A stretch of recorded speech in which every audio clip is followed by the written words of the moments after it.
Islamic short status کو subscribe کریں، like کریں، کمنٹ کریں اور شیئر کریں۔ بیل آئیکن کو دبانا مت بھولیں۔ نبی پاک صلی اللہ علیہ وسلم کا ارادہ نہیں تھا جنگ کا، حضور جنگ کے لیے نہیں نکلے تھے۔ قریش اس طرح کرتے تھے کہ مسلمانوں کے قافلے لوٹ لیتے تھے، لوٹ مار کرتے کرتے مدینے کی سرحد تک وہ آ جایا کرتے تھے۔ ایک قافلہ ابو سفیان لے کے جا رہے تھے تجارت کے لیے، تو اس میں سارے کافروں کا مال شامل تھا۔ ایک قافلہ جایا کرتا تھا، سارے اپنا اپنا مال شامل کر دیتے تھے۔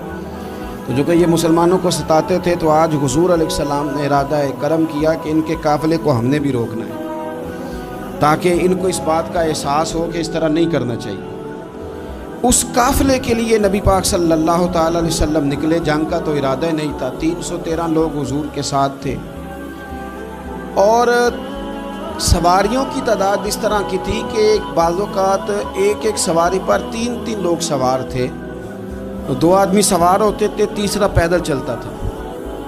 اور قربان جائیں، حضور علیہ السلام کی مساوات کا یہ عالم تھا کہ نبی پاک تھے، حضرت مولا علی تھے اور جناب زید تھے۔ 2 سوار ہوتے تھے، ایک پیدل چلتا تھا۔ جب 2 غلاموں کے سوار ہونے کی باری تھی، آقا کے پیدل چلنے کی باری تھی، حضرت علی نے اور جناب زید نے عرض کی، حضور آپ بیٹھ جائیں، ہم پیدل چلتے ہیں۔ حضور فرمانے لگے، نہ تمہارے اندر طاقت زیادہ ہے اور نہ تمہیں ثواب کی ضرورت زیادہ ہے۔ مجھے اللہ نے طاقت بھی زیادہ دی ہے اور میں ثواب سے بھی مستغنی نہیں ہوں، لہذا تم اگر پیدل چل سکتے ہو تو میں بھی پیدل چلوں گا میں بھی پیدل۔ یہ چیز مساوات پیدا کرتی ہے۔ حضور اس طرح جا رہے تھے۔ ابو سفیان بڑے تیز آدمی تھے۔ جب پتہ چلا نا کہ مسلمان حملے کے ارادے سے آ رہے ہیں، تو ایک بندہ جلدی سے دوڑایا، مکے جا کے بتاؤ تم سب کا مال میرے پاس ہے، تو مسلمانوں نے حملہ کر دیا۔ خود اس طرح کیا کہ جس رستے سے وہ جا رہے تھے، وہ رستہ بدل کے رستہ کوئی اور اختیار کر لیا۔ قافلہ بھی بچ کے نکل گیا۔ اہل عرب کا طریقہ تھا ایمرجنسی اعلان کرنے کا، ہمارے ہاں بھی طریقہ ہے بریکنگ نیوز، ہے نا جی، چور آ گیا، پھر وہ کئی دفعہ صحیح بھی آتا ہے تو لوگ یقین نہیں کرتے۔ ہر شے کی تو بریکنگ نیوز ہے، اور کھولیں تو بیچ میں سے کچھ بھی نہیں نکلتا، نیری نیوز بھی نہیں نکلتی، بریکنگ کیا نکلنی ہوتی۔ اس لیے میں کہتا ہوں کہ میڈیا کی ہر بات کو تسلیم نہ کر لیا کریں، سوشل میڈیا پہ چلنے والی ہر خبر کو نہ مان لیا کریں۔ یہاں تو اتنا عجیب حال ہے، ہمارے ایک بزرگ عالم دین ہے، بیچارے پچھلے دنوں وضاحت دے رہے تھے، خود بیٹھ کے کہہ رہے تھے، میں زندہ ہوں بھائی، کسی نے میڈیا پہ خبر دے دی کہ میں فوت ہو گیا ہوں۔ وہ کہہ رہے تھے مہربانی کرو مجھے سونے دو، سارا دن ٹیلی فون آتے ہیں اور لوگ مجھے ہی فون کر کے میری ہی تعزیت کا پوچھنے لگ جاتے ہیں۔ تو اس طرح نہ کریں، کیا صرف تھوڑا سا میڈیا چلانے کے لیے جھوٹ بولا جائے گا؟ بہرحال انہوں نے جو بندہ بھیجا تو بریکنگ نیوز کا وہاں بھی ایک طریقہ تھا۔ اونٹ کے کان ناک کاٹ دیتے تھے، اپنے کپڑے پھاڑ لیتے تھے۔ اب اونٹ بڑے زور سے چلاتا تھا، جب اس کا ناک کٹ جاتا تھا، اونٹ چلاتا تو لوگ گھروں سے نکل آتے۔ اب وہ جو بندہ ابو سفیان نے بھیجا تھا، اس نے جا کے اپنے اونٹ کے ناک کان کاٹ دیے۔ لوگ دوڑے، باہر نکلے، پوچھا کیا ہوا، تو اس نے کہا نکلو تمہارا تو مال سارا لوٹنے لگے مسلمان۔ وہ ابو سفیان بچ کے نکل گئے تھے، انہوں نے پیغام بھی دیا کہ میں بچ کے آ گیا ہوں، اب آنے کی ضرورت نہیں۔ لیکن انسان کو جو چیز سب سے زیادہ پستی میں لے جاتی ہے، وہ اس کا تکبر ہوتا ہے۔ تو مینوں جانتا ہی نہیں، تجھے میرا پتہ ہی نہیں، کہ لے ڈوبتی ہے چیز لوگوں۔ انہیں بھی لے ڈوبی، انہوں نے کہا جی اب نہیں واپس جانا، اب چلو۔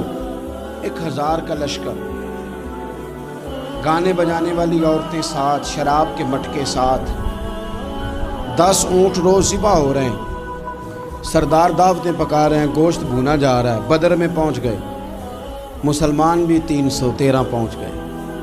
یہ ساری رات شرابیں پیتے، وہ ساری رات سجدے کرتے، یہ ناچ گانے سرور کی محفلیں سجتی، اور وہ رسول پاک کی تقریر سنتے، حضور کے خطبات سے فیض یاب ہوتے۔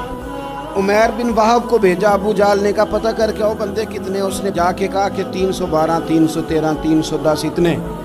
کہنے لگا جنگ کیا کرنی ہے، ان کو سویرے اونٹوں کی پشتوں پہ باندھ کے لے جائیں گے، مکے جا کے دیکھیں گے کیا کرنا ہے۔ یہ تکبر ہے نا۔ تو عمیر بن وہب کہنے لگا ہیں 312 ہیں 313، میرے اندازے میں 310، لیکن ایک کا بھی واپس جانے کا ارادہ کوئی نہیں۔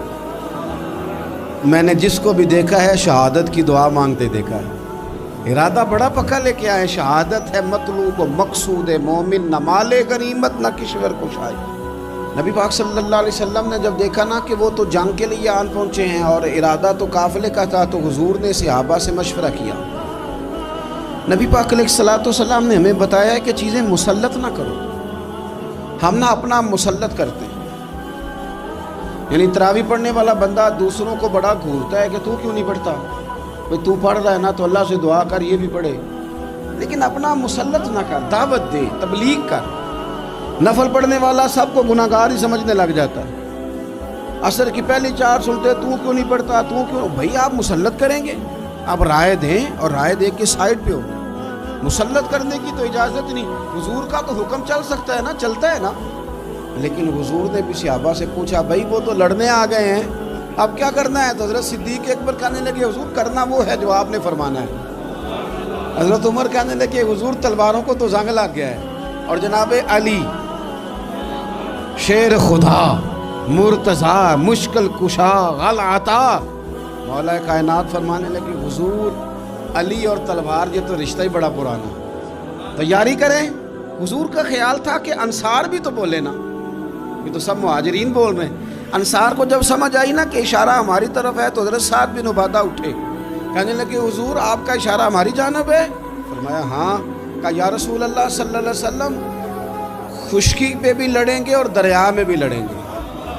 حضور انسانوں سے بھی لڑیں گے اور آپ حکم دیں گے تو جنوں سے بھی لڑیں گے۔